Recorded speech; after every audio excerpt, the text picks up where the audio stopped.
valgo por mi posesión, ni porque fuerte sea yo, sino en el precio de su amor en la cruz. No valgo por ser muy capaz, ni por perder ni por ganar, sino en la sangre que vertió en la cruz. Redentor, tú eres mi gozo, gran tesoro, fuente de mi ser. Confiaré en él, no hay otro, mi alma satisfecha está en él. La fama y juventud se irá, como la flor que hoy no está, mas vida eterna tú nos das en la cruz. Yo no me jactaré en saber, ni en opulencia ni en poder, mas yo me jactaré en Jesús en la cruz. Redentor, tú eres mi gozo, gran tesoro, fuente de mi ser. Confiaré en él, no hay otro, mi alma satisfecha está en él.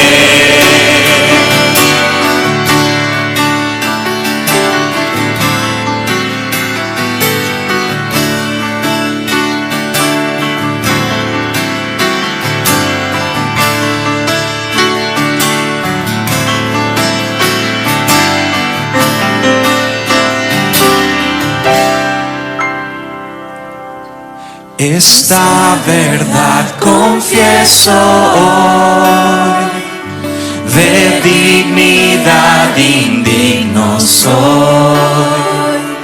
Tengo valor pues me compró en la cruz. Nos ponemos de pie, hermanos, y cantamos juntos este coro. Redentor, Redentor, tú eres mi gozo, gran tesoro, fuente de mi ser. Confiaré en él, no hay otro, mi alma satisfecha está en él. Redentor, tú eres mi gozo, gran tesoro, fuente de mi ser. Confiaré en él, no hay otro, mi alma satisfecha está en él. Amén.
en el libro de Hechos capítulo 26, versículo 19 al versículo 23. No podemos pasar por alto, digamos, cómo en los anteriores mensajes, y sería lindo que ustedes que tienen acceso al Facebook o también al YouTube, que es la página de la iglesia, han quedado grabados los mensajes anteriores del domingo en la mañana, el domingo en la tarde y anteriormente. Y en este día vamos a estar mirando la cuarta parte del testimonio conversión de Pablo. Y es por eso, digamos, que algunos que no están entendiendo lo que vamos a estar hablando en esta mañana, sería maravilloso que pudieran mirar lo anterior para entender el contexto y poder sacar esa aplicación de vida paso a paso, versículo a versículo que hemos estado mirando. Entonces, la palabra de Dios nos decía en el versículo 18, como terminamos el domingo pasado anterior a la noche, dice, para que abra sus ojos, para que se conviertan de las tinieblas a la luz y de la potestad de Satanás a Dios, para que reciban por la fe que es en mí perdón de pecado y herencia entre los santificados. Entonces, si miramos con atención este pasaje, digamos, es la manera que entonces en ese encuentro que Pablo tuvo en camino a Damasco, más allá de que él había pasado bastante tiempo para que llegara a entender, digamos, y comprender que esa luz, al ver al Señor y poder, aquel que perseguía, que era la iglesia, pero que a la vez aquel que había resucitado personalmente, cayó ante los pies de él. Entonces no nos debemos olvidar que había gente que lo rodeaba a Pablo en ese camino a Damasco, pero él solamente Dios obró en su corazón. Y lo vamos a ver en el resto de este mensaje en esta mañana. Pero cabe redundar, digamos, la atención que Lucas pone en el 18, que dice, para que abra sus ojos y para que se conviertan de las tinieblas su luz. Entonces vemos que el apóstol Pablo, más allá de que él ya no vio, pero esa luz resplandeciente iluminó su corazón con el poder de Dios, el Espíritu Santo obrando en la vida de él, la palabra que él oyó, porque él oyó la voz del Señor. O sea, ahora él mismo dice ahí, en este pasaje que estamos mirando, para que no solamente se conviertan de las tinieblas a la luz y de la potestad de Satanás, para que reciban por la fe que es en mí, perdón de pecado. Y ahí vamos a resaltar, dice, la fe, la cual es en mí. Entonces la pregunta es, ¿y quién de los que esto creen se resisten a arrojar delante de él su corona y ofrecerle la adoración suprema? Ustedes que están escuchando en esta mañana, no se pueden olvidar. Voy a volver a hacer esta pregunta, porque sabemos que el ser humano tiene una corona y muchas veces cuando llegamos a ese punto en el corazón, quien realmente está dirigiendo su vida, haciendo su voluntad y viviendo a su manera, es el yo. Y Saulo de Tarso, él era el rey de su vida. Pero ahora, como miramos la última vez, que el mismo Señor le dice, dura cosa es dar cosas contra el aguijón. Entonces miramos el aguijón que tenía que ver con algo que sabemos que los que trabajan en el campo y ese animal está trabajando, pero el aguijón está pegando en su pierna por causa de que no está haciendo el trabajo que su amo le está diciendo. Entonces, en una ilustración y en un proverbio podríamos decir que está diciendo el Señor a Pablo, pero a la vez también recapacitando Pablo en cómo él había perseguido a los creyentes, los había obligado a blasfemar y los había perseguido en ciudades extranjeras y había consentido en la muerte de Esteban. Eran aguijón en la conciencia de Pablo hasta que llegó un momento que él quedó postrado ahí arrodillado y como dice la pregunta, ¿quién de los que estos creen se resisten a arrojar delante de él su corona y ofrecerla en adoración suprema. En otras palabras, voluntariamente. Ahora, si tú no eres un creyente en esta mañana, la pregunta es, ¿qué debe hacer el pecador? ¿Qué debe hacer el pecador? Bueno, Pablo confió en el Señor. ¿Estás confiando en Cristo? ¿En aquel que realmente puede darte perdón de pecados? Por eso él confió en Jesucristo. La fe dice que es en mí, te está terminando en el versículo 18. Entonces, en Hechos 26, en el versículo 18, ahí si nos dirigimos, dice la palabra para que abra sus ojos. Entonces, Pablo tenía que perder su religión. Todos nosotros venimos con un trasfondo religioso, llámale católico, llámale tal vez adventista o la religión, pero la mayoría aquí presentes venimos de un trasfondo católico. Entonces Pablo tenía que perder su religión para ganar la salvación.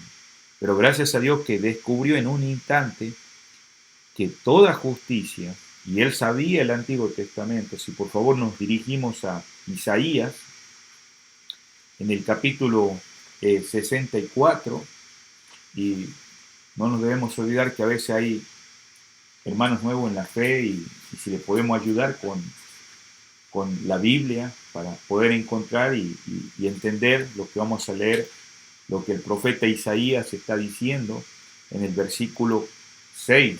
Dice la palabra de Dios así: si bien todos nosotros somos como suciedad.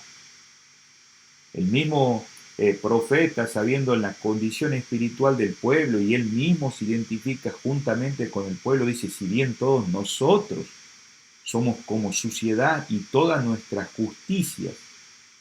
Y sabemos que el ser humano hace cosas buenas, a veces son buenos padres, buenos esposos, ayudan al prójimo, y no es malo hacer eso, pero frente a un Dios, digamos, que Él es justo, y entonces el mismo profeta dice, y todas nuestras justicias, aquellas cosas buenas, están como trapo de inmundicia, y caímos todos nosotros como la hoja, y nuestras maldades nos llevaron como viento. Entonces Pablo, él descubrió en un instante, en ese encuentro personal, a pesar de que él venía de un trasfondo religioso fariseo, como lo hemos visto en anteriores veces, sus prácticas que ellos hacían en todo aspecto, morales, ceremoniales, ahora frente a un Dios santo, en un instante él descubre que toda justicia era solo trapo de inmundicia a la vista de un Dios que no solamente mira los actos exteriores, querido amigo y hermano en esta mañana, pero que se necesita la justicia de Cristo. Y la justicia de Cristo, que Él murió por nuestros pecados, fue sepultado y resucitó al tercer día. Él solamente nos puede justificar. Y con eso en nuestros corazones, en esta mañana entramos al versículo 19, dice, por lo cual, oh rey Agripa. Entonces, vemos que ahora el mismo apóstol se dirige específicamente a Agripa, el rey, porque él sabía, digamos, todas estas cosas. Él dice ahí, por lo cual, oh rey Agripa, no fui rebelde a la visión celestial. Entonces, Pablo vuelve a dirigirse específicamente, como estamos diciendo, a Agripa. Todo había oído profundamente por él. Estamos hablando del rey Agripa, pero no todos entendieron el significado y el alcance de la misma. Y cuando hablamos eso es porque aunque todos estaban escuchando, había algo interesante, digamos, en el rey Agripa, que él sí podía comprender porque él conocía la fe del pueblo de Israel.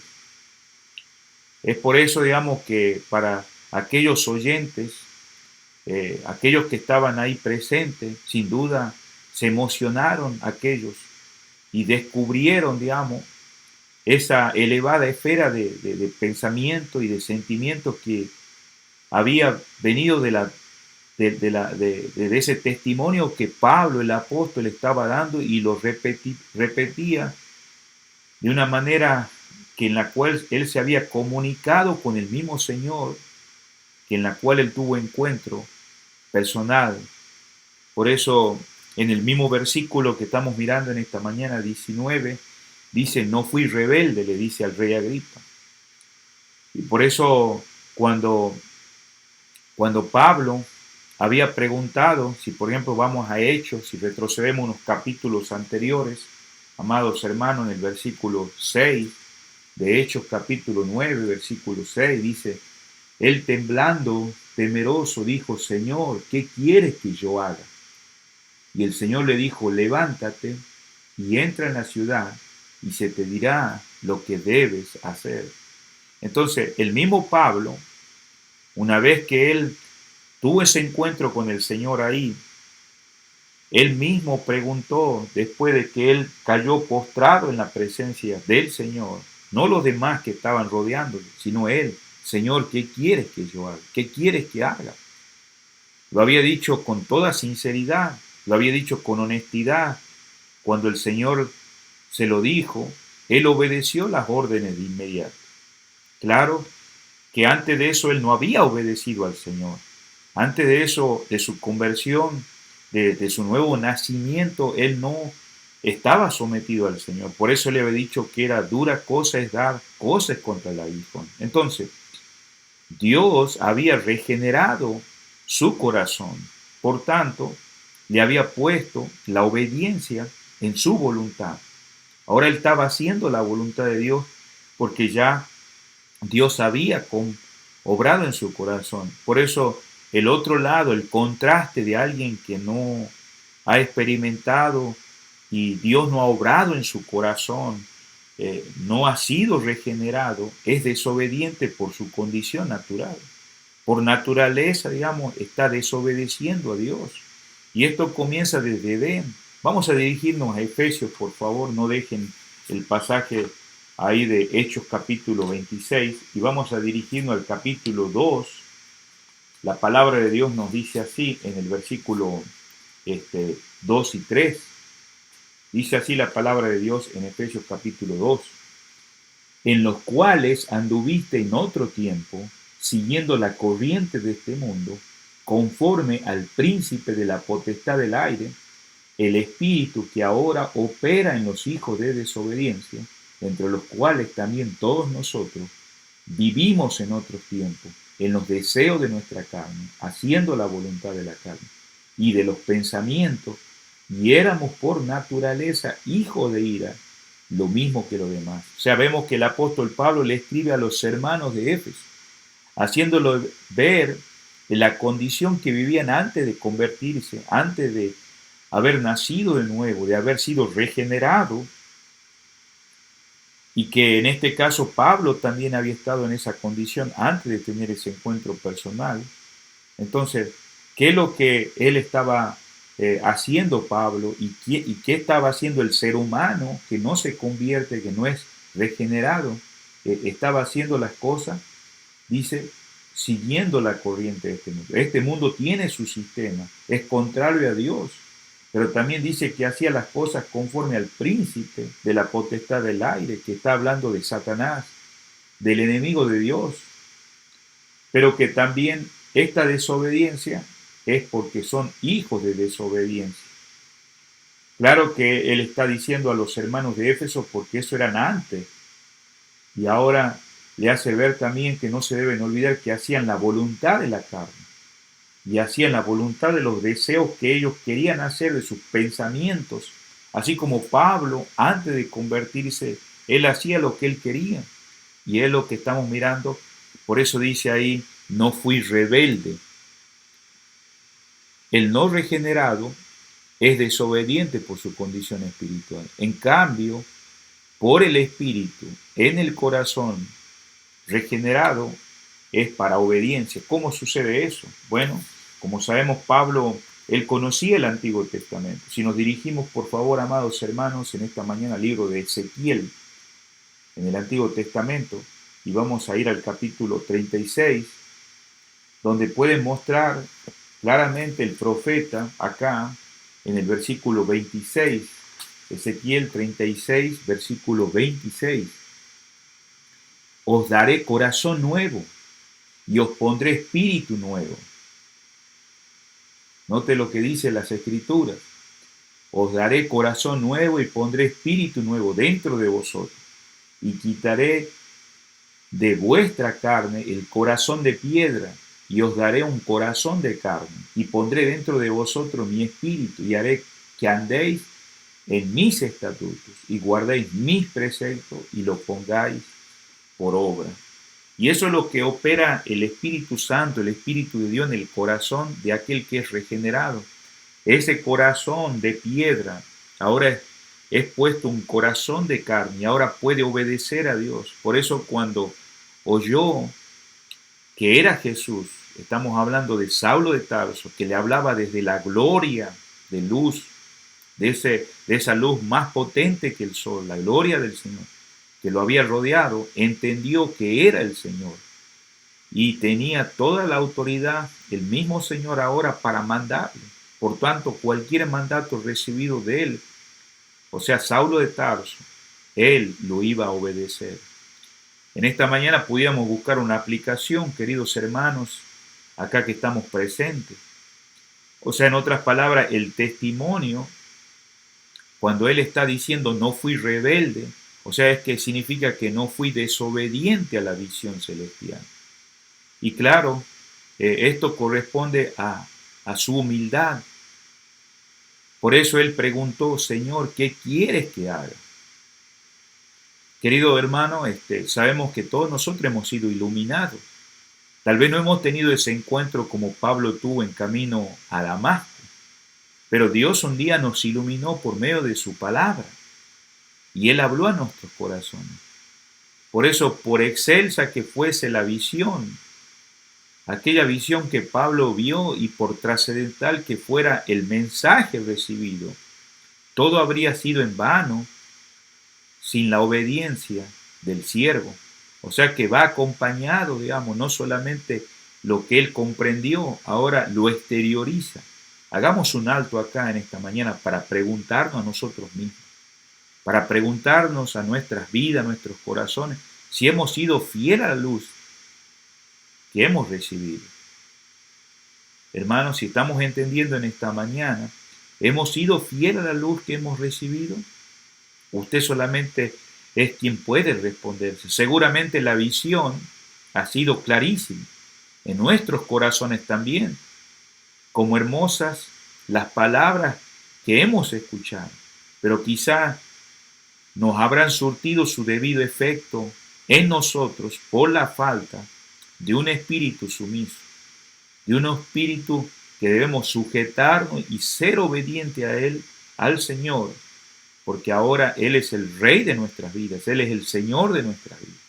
Entonces, a razón de esto, a causa de esto, hermanos, entonces Él empezó lo que ahora vamos a continuar. Volvamos a Hechos 26, versículo 20. Dice la palabra de Dios así, después de que le tiene que dirigirse al rey Agripa y decirle, yo no fui rebelde, sino que anuncié primeramente a los que están en Damasco. Entonces, ahora esto no fue algo que fue de un minuto en minuto, no.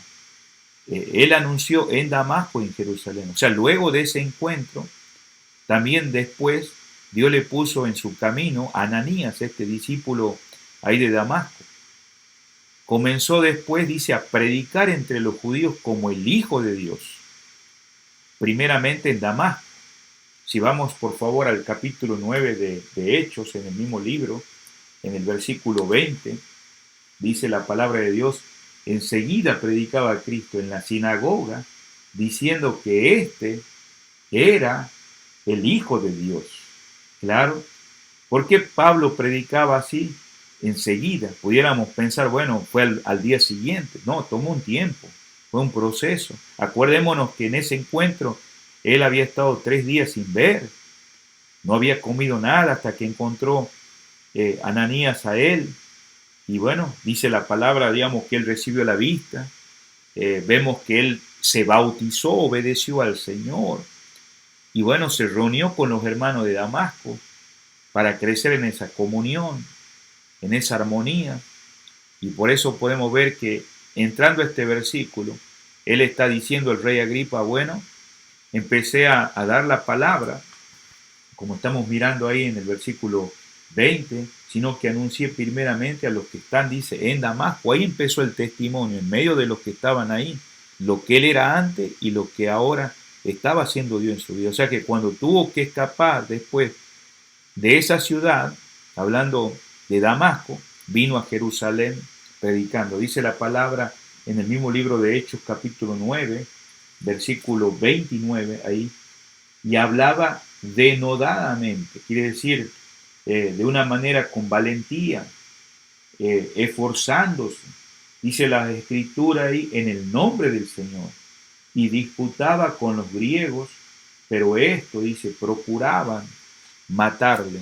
Entonces, desde Jerusalén, el mensaje se extendió no solamente desde que comenzó en Damasco, después se fue a Jerusalén, ahora se extendió por toda Judea. Entonces volvamos al versículo que estamos ahí, 20, dice la palabra que él está diciendo al rey Agripa, claro que están los demás presentes, pero se dirige a él, dice, sino que anuncie primeramente a los que están en Damasco, en Jerusalén y por toda la tierra de Judea. Y hay que entender esto, lo que se está refiriendo.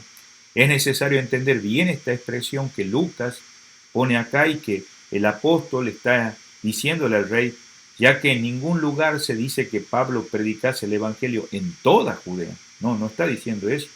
Es más, en Jerusalén pasó solamente 15 días. Y si vamos al libro de Gálatas en esta mañana, para mirar un poco más detenidamente lo que Pablo está diciendo en su testimonio, vamos a Gálatas capítulo 1 y dice la palabra de Dios en el versículo 18.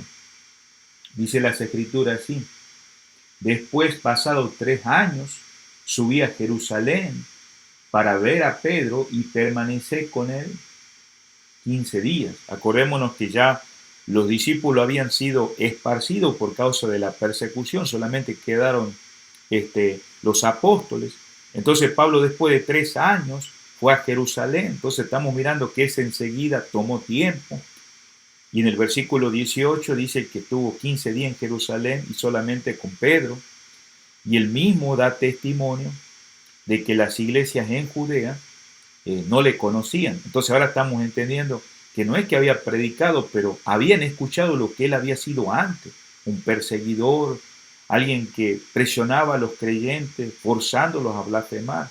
Si usted va al mismo libro de Gálatas, capítulo 1, versículo 22, y no era conocido de vista a las iglesias de Judea que eran en Cristo. Claro, habían escuchado de él, pero no lo conocían personalmente, presencialmente. Entonces, esto sin mencionar, digamos, que también él fue a Arabia, porque principiando, ¿no?, con los judíos, donde él comenzó a dar ese testimonio, su objetivo era mencionar los lugares donde se conocía mejor el odio que él al principio había tenido al nombre de Cristo. Entonces había gente que ya sabía lo que él había sido, y por eso después menciona la mención de los gentiles, tema que tan era desagradable a aquellos que estaban oyendo, lo guardó para el último. Volvamos ahí, en el libro de Hechos, capítulo 26, versículo 20, dice acá que no solamente fue a Jerusalén, a Damasco y por toda Judea, dice, y los gentiles. O sea que no solamente fue a los judíos, también fue a los gentiles. Entonces empezó allí mismo en Damasco y casi, como miramos, le costó la vida. Nosotros hace un momentito miramos ahí en Hechos capítulo 9 y ahí en el versículo 20 vemos cómo él se esforzaba, ¿no?, predicando el evangelio. En el versículo 21 dice, y todos los que le oían estaban sorprendidos, porque ahí lo conocían lo que él había sido antes y decían, ¿no es este el que asolaba en Jerusalén y los que invocaban el nombre? Y este vino acá para llevarnos preso ante los principales sacerdotes. Pero Saulo mucho más se esforzaba y confundía a los judíos que moraban en Damasco, demostrando que Jesús era el Cristo. Entonces, si seguimos nosotros mirando, hasta el 25 él estaba dando testimonio, ¿no?, de lo que el Señor había hecho en su vida, y la gente estaba mirándolo, y cómo muchos al escuchar eso en el versículo 25, entonces los discípulos tomándole de noche le bajaron por el muro, descolgando en una canasta. O sea, ¿para qué? Porque había gente que había empezado a oponerse. De igual manera, cuando les testificó a los judíos de Jerusalén, trataron de matarle. Mire el versículo 29 del mismo capítulo 9, dice la palabra del Señor así, en el versículo 29. Hablaba denodadamente, eso leímos hace un rato. Y cuando supieron el versículo 30, los hermanos los llevaron hasta Cesarea y le enviaron a Tarso. Entonces las iglesias tenían paz por toda Judea, Galilea, Samaria y eran edificadas andando en el temor del Señor y se acrecentaban y se fortalecían. Entonces, a pesar de repetidos desalientos, porque cuando hablamos de desaliento, quiere decir que Pablo, Saulo de Tarso, el que se había convertido, estaba enfrentando peligros, oposición, cosas que no, en otras palabras podía traer desilusión a su corazón. Había permanecido obediente al llamado, hermanos, a esa visión que Jesucristo le dio cuando él se encontró. Nada lo ha hecho cambiar y no le hizo cambiar. Por eso, ya después de muchos años, él tuvo que reunirse con los ancianos en Éfeso. O sea, una iglesia que tenía varios pastores, líderes.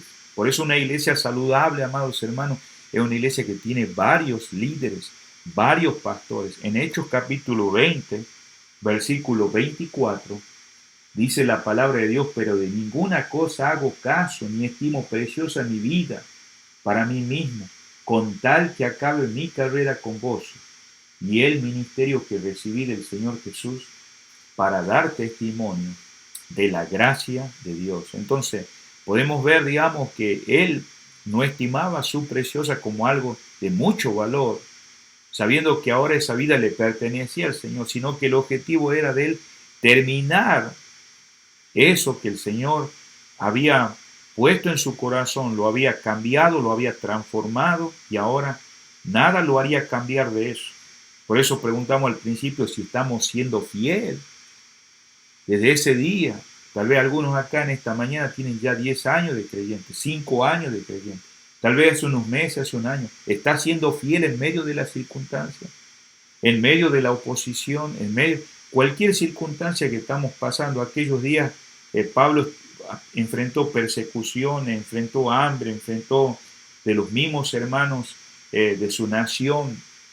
Y bueno, si nosotros trasladamos esto al siglo XXI, amados hermanos, también estamos pasando circunstancias difíciles. Puede ser que alguien se enfermó en la familia, tenemos un ser querido que no es lo que debería ser, tenemos nuestros hijos en rebeldía, tal vez nuestros padres nos han defraudado, la pandemia nos ha opacado, nos ha desilusionado. La pregunta es, amados hermanos, ¿hemos sido fieles a ese llamado de Dios? Ahora, continuemos con esto en esta mañana. En el mismo versículo, viendo a Hechos 26, versículo 20, vemos que este mensaje que se había sido dado en Damasco, en Jerusalén, por Judea y aún en los gentiles, ¿cuál era ese mensaje? Que se arrepientan y se conviertan a Dios, haciendo obras dignas de arrepentimiento. Ahora, note la palabra, haciendo obras dignas de arrepentimiento. Hubo mensajeros antes de Saulo de Tarso y antes de aquellos días, y ¿quién era? Juan el Bautista. Juan el Bautista, él se puede ver, como puede decir así, una comparación de este pasaje que estamos mirando al mensaje que era para todos aquellos en las diferentes áreas que habían visto la vida de Saulo. Dice acá la palabra de Dios, vamos a ir al Evangelio según San Lucas, en el capítulo 3. Sabemos que las multitudes salían para escuchar a Juan el Bautista. ¿Y cuál era ese mensaje? Que justamente es una descripción de la conversión y sus debidos frutos, sugerida acá por las enseñanzas también de Juan el Bautista. Dice en el versículo 7, por favor, si usted está en el capítulo 3 de Lucas, dice la palabra de Dios así. Y decían a las multitudes que salían para ser bautizadas por él: oh generación de víboras, ¿quién os enseñó a huir de la ira venidera? Y aquí notemos en el versículo 8, haced pues frutos dignos de arrepentimiento, y no comencéis a decir dentro de vosotros mismos, tenemos a Abraham por padre, porque os digo que Dios puede levantar hijos de Abraham aún de estas piedras. Entonces, el mensaje del Evangelio, volviendo hermanos, es lo que Pablo iba a dar, y los otros hermanos que hemos también sido iluminados, debe ser para aquellos que se arrepientan, dice, y se convierten. El mensaje del Evangelio era el mismo, tanto para los judíos, para los gentiles. La misma necesidad, hermanos. Y nosotros cuando hablamos de gentiles, estamos hablando sea de Canadá, sea de Centroamérica, Sudamérica, África, allá Europa, hermanos. Entonces, el mensaje era para todos. Pablo entendía que primeramente debería anunciar a los judíos, pero el mismo mensaje era también para los gentiles, porque hay la misma necesidad espiritual, y esa necesidad espiritual es que se arrepientan. El Evangelio es un mensaje de alcance universal para todo este mundo, para todos los hombres, y Pablo predicaba un mensaje de arrepentimiento. Este sentido quiere decir, cuando hablamos de arrepentimiento, en un sentido de cambio de mentalidad y una conversión de los ídolos a Dios como resultado del ejercicio de la fe. Ustedes saben que ha habido no solamente hombres como Pablo que se convirtieron, podemos ver a los hermanos de Tesalónica también. Vamos a ir a Primera Tesalonicenses capítulo 1, versículos 9 y 10, dice la palabra: porque ellos mismos cuentan de nosotros la manera en que nos recibiste y cómo os convertiste de los ídolos a Dios, para servir al Dios vivo y verdadero, y esperar de los cielos a su Hijo, el cual resucitó de los muertos a Jesús, quien nos libra de la ira venidera. Entonces, no debemos olvidarnos que estos hermanos de Tesalónica es una de las iglesias ahí que son conocidos como los hermanos de Macedonia. Aparte de Berea, eran lugares. Entonces, la vida de ellos era una vida de idolatría. Eran personas que habían vivido una mala vida antes de convertirse. Y vemos que se resalta, digamos, que ellos se habían convertido de los ídolos a Dios. Sabemos que el ser humano, todos tenemos ídolos, venimos de un trasfondo, no es solamente las imágenes que adorábamos en la religión católica, en la actualidad muchos de nosotros. Pero también ídolo es aquel que ocupa el lugar de Dios. Y bueno, aún Pablo cayó rendido ante el Rey Señor de su vida, y ahora es Cristo el Señor en su corazón. Él es su Salvador, el quien dirige. Por eso, hermano, el arrepentimiento que está mencionado acá en Hechos 26, 20, que se arrepientan y se conviertan a Dios. Esta palabra, el arrepentimiento, es que precede y acompaña la fe. Y hemos de entender, ¿no?, por el verbo, cuando hablamos en el griego, la palabra arrepentimiento es metanoia, o sea, un cambio de actitud. O sea, esa actitud que antes tenía, ahora esa actitud es que rechaza toda esperanza anterior. Y todos nosotros teníamos cierta esperanza, pero no era la verdadera esperanza. Ahora, esa actitud también no solamente rechaza toda experiencia, pero también aborrece los pecados pasados y que vuelve el alma a Cristo, porque pertenecemos al Señor. Y esos pecados que aborrecemos y que ya no practicamos, como mentir, robar, decir malas palabras, estar en una condición de fornicación, de adulterio, es porque ahora sabemos que miramos el pecado como Dios mira el pecado.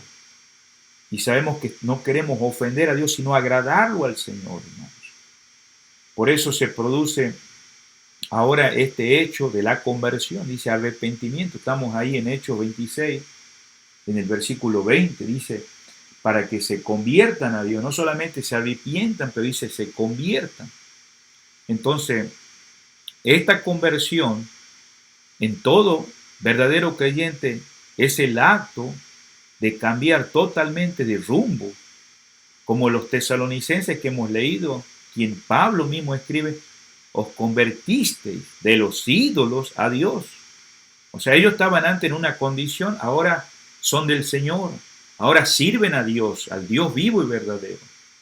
Nos hemos de preguntar si la regeneración, ¿no? Ese nuevo nacimiento, después, ahora sigue lo que estamos mirando ahora, la conversión, o viceversa, pues todo término representa etapas o facetas del acto que tiene que ver con la salvación del alma. Hemos de aceptar la iluminación, así como Pablo, como nosotros, que nos proporcionó todas estas, podríamos decir, como figuras, sin procurar entregarnos a un análisis, sino solamente pensar que solo Dios nos conoce. Por eso el arrepentimiento ha de producirse su verdadero fruto de buenas obras, como hace rato hablábamos, hacer frutos dignos de arrepentimiento. Y acá en este pasaje termina diciendo obras dignas, que dice de arrepentimiento. Si vamos a Efesios, por favor, no dejemos este pasaje en esta mañana, de Hechos 26. Dice la palabra de Dios en Efesios, un pasaje conocido por muchos, pero por amor a algunos hermanos nuevos o que tal vez no han leído este pasaje, dice la palabra de Dios 8, 9 y 10, dice, porque por gracia sois salvos, por medio de la fe.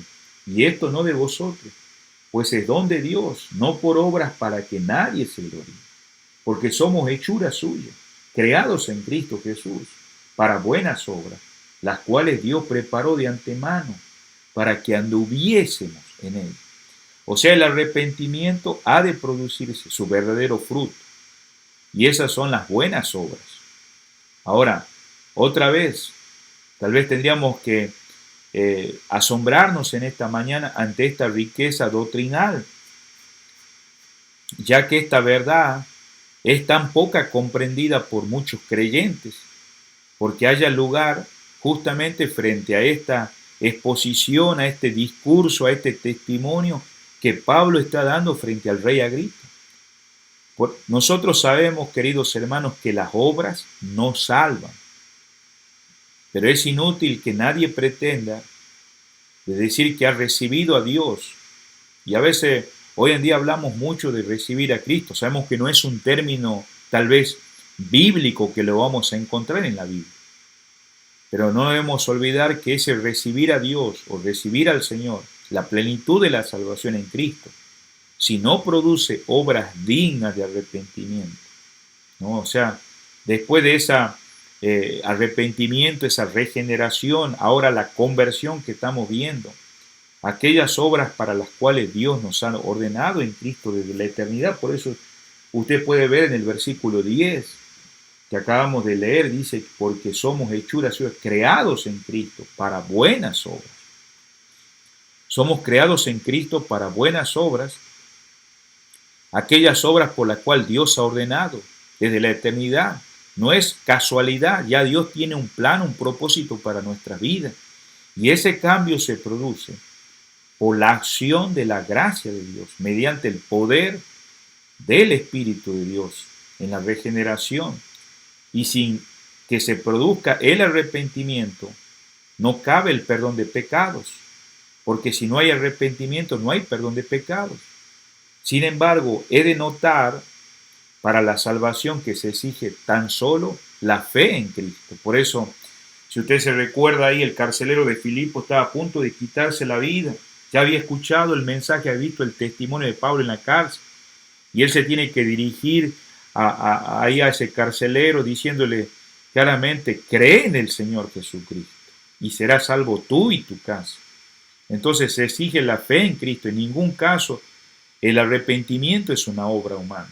Cuando hablamos de una obra humana, puede ser que hasta pensemos que es poner la mano en la Biblia. No significa que es malo, pero tampoco podemos decir que es una oración o que es algo que nosotros estamos produciendo, sino es la manifestación de la operación divina en el hombre interior ahora. Es decir, sin la fe que produce el nuevo nacimiento no es posible un arrepentimiento bíblico. Cuando hablamos de fe, es la palabra que tocó nuestros corazones y ha producido ahora ese arrepentimiento. Debemos tener en cuenta que no hay dos condiciones para la salvación. Debemos tener en cuenta que no hay dos condiciones para la salvación o dos elementos diferentes que deben operar separadamente o independientemente. es el arrepentimiento y la fe. El primero depende del segundo y no es posible sin la regeneración. Por eso Pablo tuvo que predicar y decirle al rey Agripa de la conversión. ¿Y qué es la conversión, amados hermanos? Es volverse a Dios. De nada serviría dejar el pecado. Hay gente que ha dejado de hacer lo malo si no extrañara el volverse a Dios. De igual modo que el arrepentimiento, volverse a Dios, es la consecuencia de la fe. Por eso estamos mirando en esta mañana la conversión, por eso le dice arrepentimiento y conversión. Estamos en el versículo 20 de Hechos 26 y hablando de hacer obras dignas de arrepentimiento. Entonces la conversión es la evidencia del nuevo nacimiento, hermano. De esa regeneración, entonces, de la conversión a Dios, del cambio de mentalidad. Ahora se pone en manifiesto, hay evidencia de un estilo de vida. No es solamente en estas cuatro paredes, en esta mañana, donde decimos aquí yo soy un creyente. Es en el trabajo, en la universidad, en la escuela, aún en nuestros pensamientos, en nuestras actitudes. Es un estilo de vida en forma distinta a la anterior manera de vivir. Jesús mismo enseña que quienes están en el reino de Dios, son parte del reino de Dios, han de hacer obras que glorifiquen a Dios. Y ahí entramos en un tema más profundo de comprender el sentido, digamos, por la cual Dios nos ha salvado, nos ha rescatado. Vamos a ir a Mateo, por favor, capítulo 5. Mateo capítulo 5, versículo 16. La palabra de Dios nos dice así. Mateo capítulo 5, versículo 16. Así alumbre vuestra luz delante de los hombres, para que vean vuestras buenas obras y glorifiquen a vuestro Padre que está en los cielos. Entonces, es el evangelio silencioso que se expresa con acciones y no con palabras. Yo sé que, gracias a Dios, porque tal vez ya sabemos expresarlo o tal vez apenas estamos aprendiendo. Pero este evangelio silencioso se expresa con acciones. La vida en luz del creyente nos alumbra para que el mundo vea al creyente. Estamos en un mundo de oscuridad y el mundo, alabe al Señor, alabe por sus buenas acciones a través de nuestras vidas, a través de mi vida, sino que sea un elemento para glorificar a Dios, cada uno de nosotros. ¿Has descubierto el propósito de Dios para tu vida? Las buenas obras son evidencia visible de esa fe que te ha salvado. Y esa fe no es tuya, es la fe en Cristo Jesús. Es cierto que el creyente no se salva por obras, como dijimos al principio, pero se salva para obras. De modo que la fe no obra, es decir, que no opera en una manifestación de vida transformada. No es verdadera fe, sino mera credulidad. Por eso en Santiago 2:17, el medio hermano del Señor puede decir estas palabras ahí en Santiago 2:17, porque podemos hablar que si no hay una acción exterior como resultado de lo que pasó interiormente, acá puede aclarar, digamos, Santiago, en el capítulo 2, versículo 17, lo vamos a leer en esta mañana, y dice así la palabra de Dios: así también la fe, si no tiene obras, es muerta en sí mismo. Y mira el versículo 26, dice: porque como el cuerpo sin el espíritu está muerto, así también la fe sin obra está muerta. Entonces estas buenas obras no se hacen para ser santo, sino porque se es santo ya, hermanos. Es decir, no se hace para santificación, sino como expresión visible de ella. O sea, no es suficiente que los hombres o la gente o los creyentes oigan el evangelio predicado por los creyentes, por los cristianos, con buenas palabras. Y no estamos diciendo que no expresemos esas buenas palabras, sino que hay que ser preciso que los que vea expresado en las buenas obras de quien lo está diciendo, quien lo está predicando, quien está hablando. Las buenas obras no son resultado del esfuerzo personal del cristiano, sino el estilo propio de vida de quien ha sido salvo. Recuerde que Pablo no solamente está hablando, sino ya hay un testimonio que respalda de esas obras en la cual Dios ha transformado. Es un obrar de consonancia con la voluntad de Dios. Por eso esto determina de antemano que ese obrar para el creyente es que ande en él. Recuerde ahí que dice la palabra cuando leímos hace un rato en Efesios, que Dios ha preparado de antemano para que anduviéramos en él. No estamos haciendo nuestra voluntad, estamos haciendo la voluntad de él. Es necesario entender bien que Dios no estableció esas buenas obras para que el creyente las practique, sino para que ande en ellas. Es decir, que el buen obrar, al pasar haciendo bienes, sea de modo natural en su vida. No es algo que nosotros lo hacemos porque es una obligación, es parte ahora de esta nueva naturaleza que tenemos. Este buen obrar, hablando de estas obras de arrepentimiento, conforme a la voluntad de Dios, fue manifestado por Cristo. Si usted se recuerda, cuando Él anduvo en este mundo, dice en Hechos 10:38, ahí se expresa dando el testimonio, dice que Él andaba haciendo bienes. ¿Quién? Cristo. Por lo tanto, es posible vivir, hermanos, en esas demandas para que se viva Cristo. Y esto depende de la entrega personal, depende de la sujeción a la dirección y control del Espíritu Santo. Por eso en Gálatas 5:16 no se puede hacer estas cosas si nosotros no estamos dependiendo del Espíritu Santo. Estamos haciendo la voluntad del Señor porque justamente el Espíritu nos guía. Dice en Gálatas 5:16, dijo pues, andad en el Espíritu y no satisfagáis los deseos de la carne. O sea, las buenas obras no son el resultado de un esfuerzo religioso. Usted sabe que en las religiones hay reglas, hay mandatos, hay buenas costumbres, buenas tradiciones, sino que esto es un estilo de vida de aquel que es salvo, de aquel que es nacido de nuevo, que ha operado en su intimidad el poder de Dios. Por eso acá Filipenses capítulo 2 también, vamos a ir ahí. Yo sé que estamos usando la palabra de Dios, pero es para confirmar todo esto que estamos mirando en esta mañana. Dice el versículo, por favor, 12.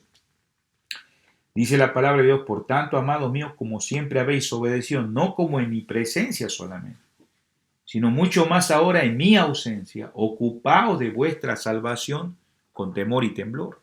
O sea, el objetivo final del mandato de Jesús tiene que ver con la gloria de Dios.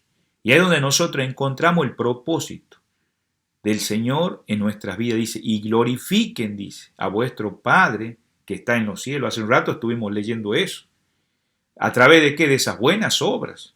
Que Dios sea glorificado por nuestra conducta, que Dios sea glorificado por el testimonio de cada uno de sus hijos. Es necesario entender claramente que Dios salva a alguien y lo hace con un propósito principal. ¿Y cuál es ese propósito en esta mañana, hermanos?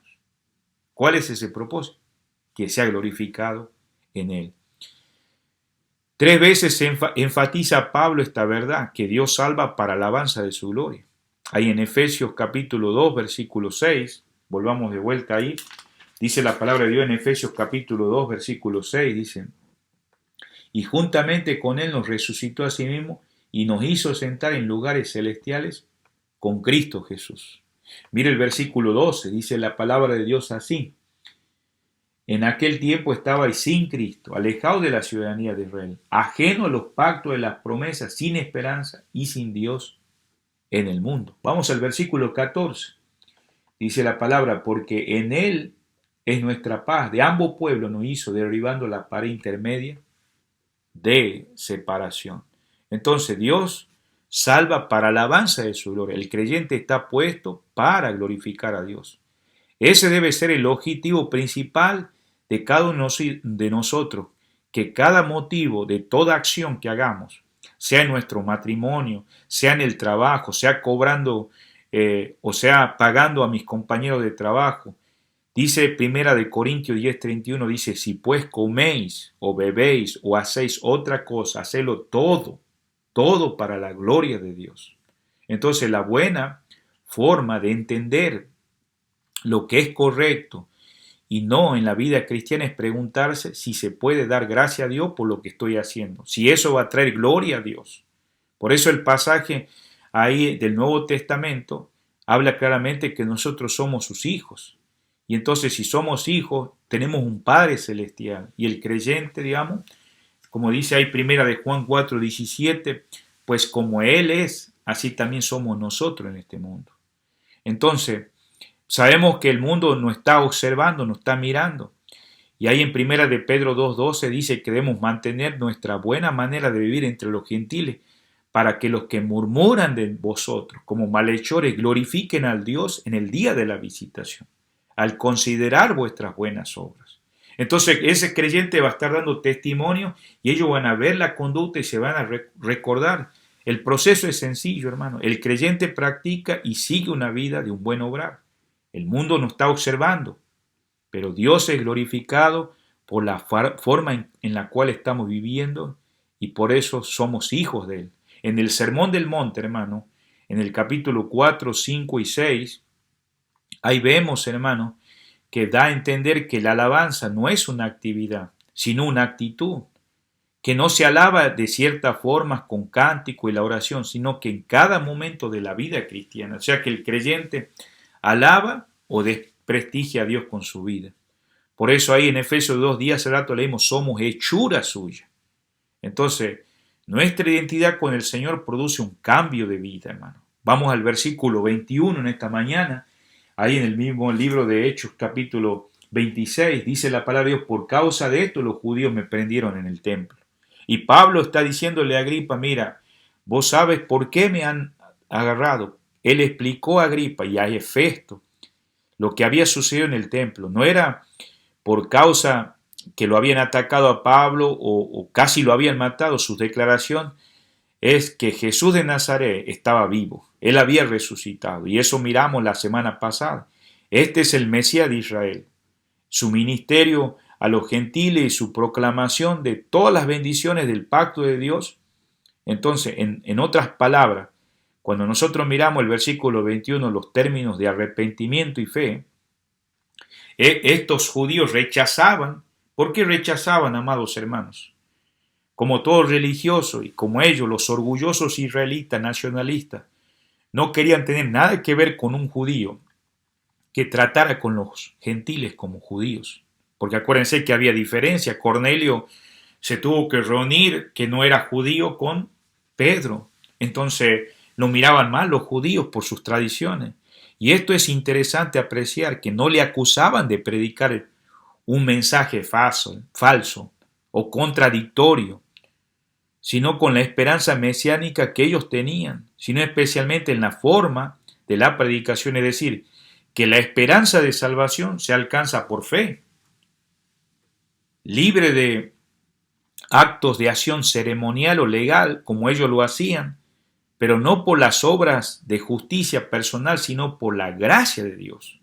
Acordémonos que Romanos 5:1 dice, justificado pues por la fe, tenemos paz para con Dios por medio de Jesucristo. Entonces, aceptándola como un acto de fe en Jesucristo, cosa que resulta totalmente inaceptable por este pueblo religioso de aquellos días, vinculado con Dios, no por la comunión, sino por las prácticas religiosas. De otro modo, no era por la ley, sino por la fe, hermanos, como leímos Romanos 5:1. Entonces, en el versículo 22 dice, pero habiendo obtenido auxilio de Dios, y aquí vamos a detener unos momentitos, dice, la experiencia que Pablo es que continuamente el Señor lo estaba guardando.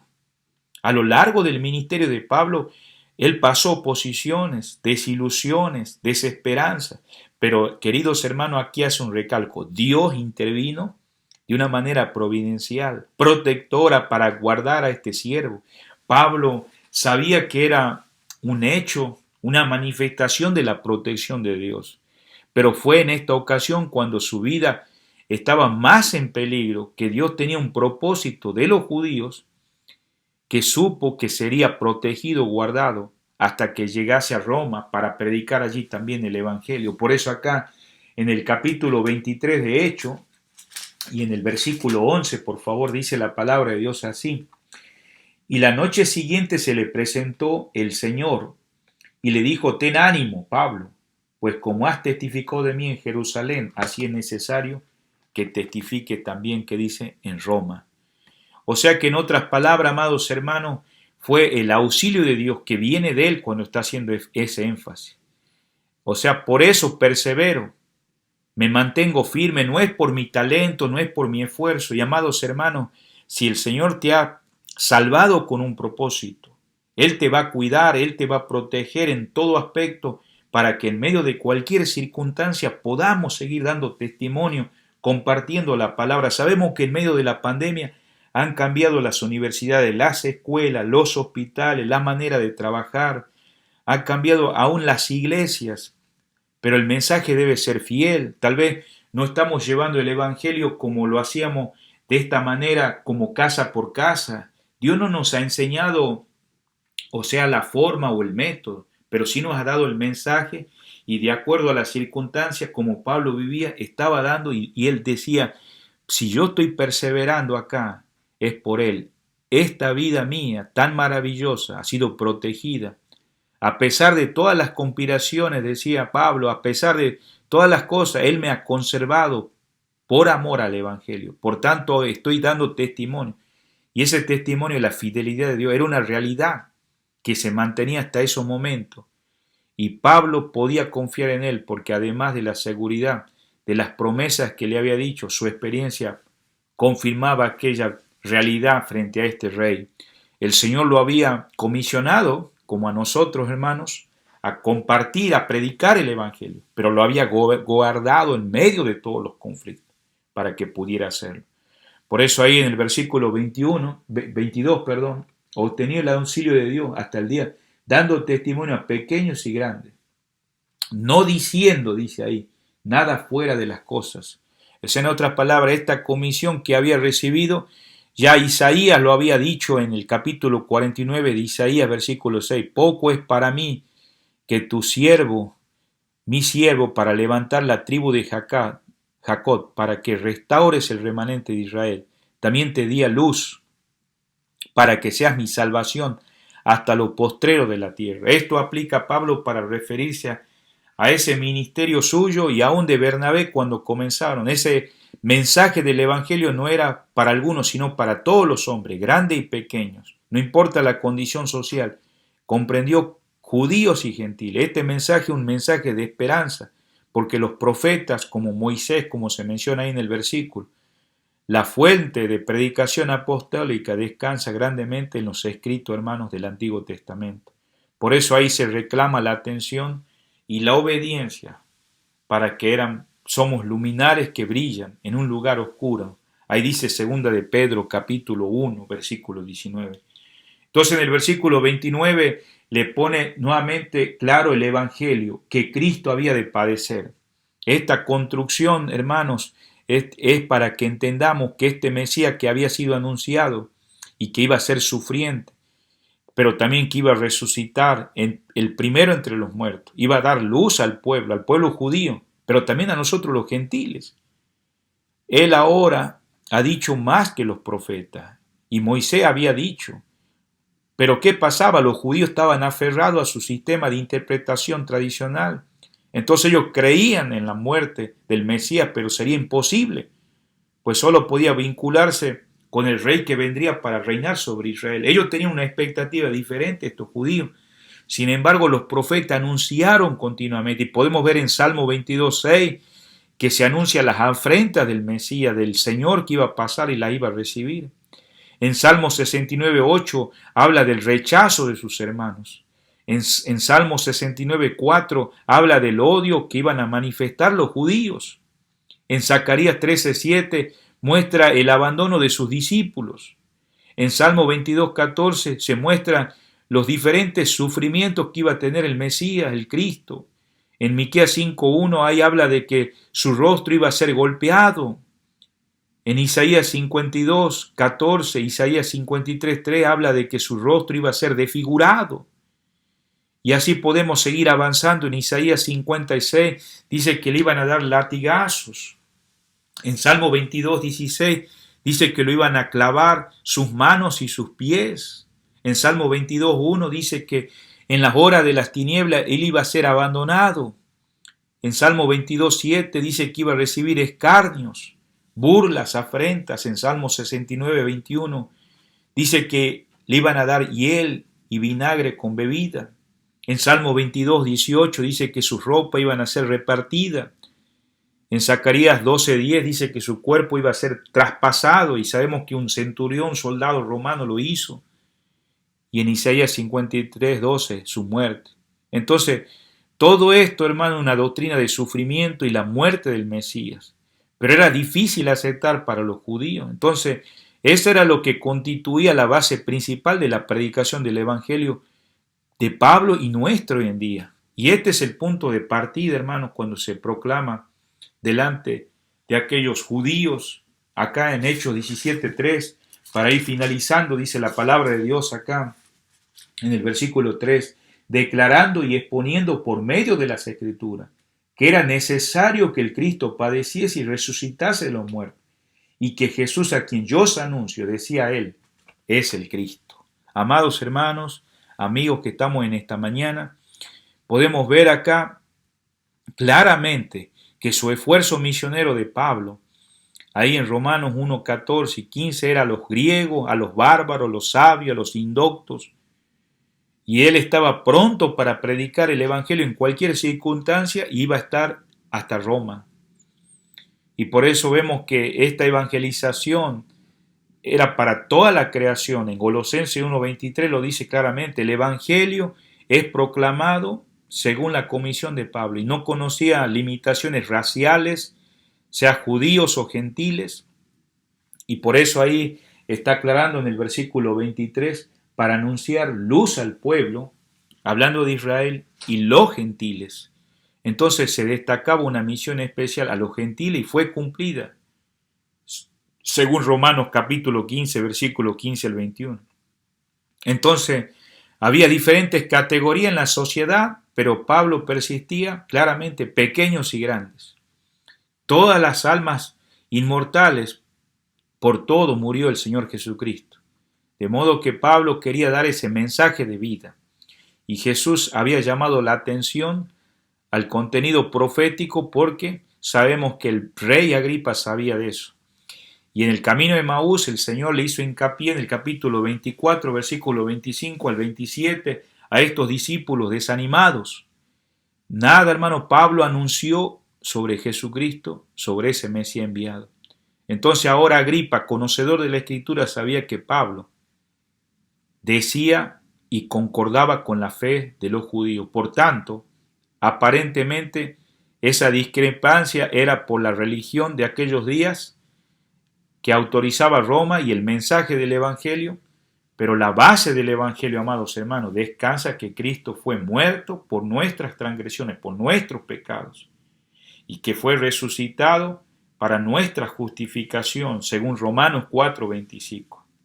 Entonces Pablo enfatiza que Jesucristo fue muerto, sepultado y resucitado conforme a las Escrituras. Este es el Evangelio, amados hermanos.